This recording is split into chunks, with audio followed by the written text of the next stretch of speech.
সাৱধান অসমবাসী যিকোনো মুহূৰ্তত ডাঙৰ ঘটনা ঘটিব পাৰে অসমত দিল্লীৰ ঘটনাৰ পিছতে অসমত সতৰ্কবাণী মুখ্যমন্ত্ৰীৰ অসমত এনে ঘটনা হলে অতি ভয়াবহ ৰূপত হ'ব অসম বৰ্তমান জটিল পৰিৱেশৰ মাজত আছে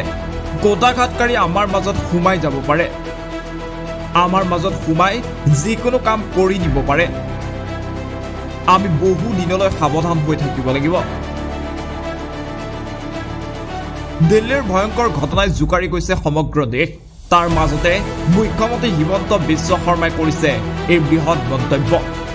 অসমত আমি বহুত ডিফিকাল্ট সিচুৱেশ্যনত আছো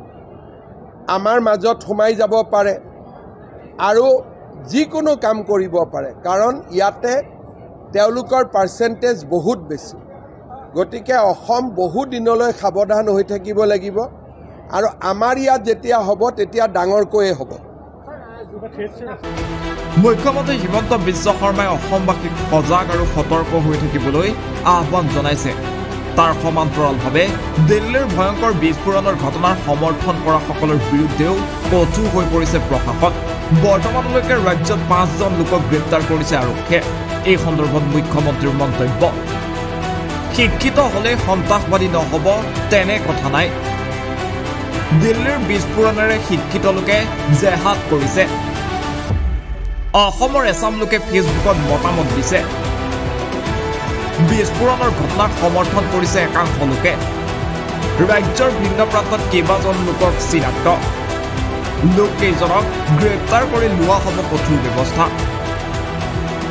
এৰেষ্ট কৰিবৰ কাৰণে মই ইনষ্ট্ৰাকশ্যন দিছোঁ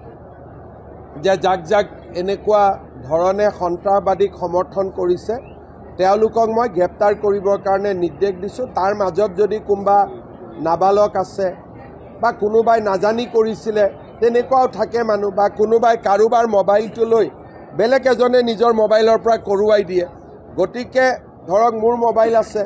মোৰ মোবাইলটো লৈ কোনোবাই কৰি দিলে গতিকে আমি কোনোবাজনক ধৰিব লাগিব সেইকাৰণে আমি নিৰ্দোষীক নধৰোঁ দোষীক আমি ধৰিমো শাস্তিও দিম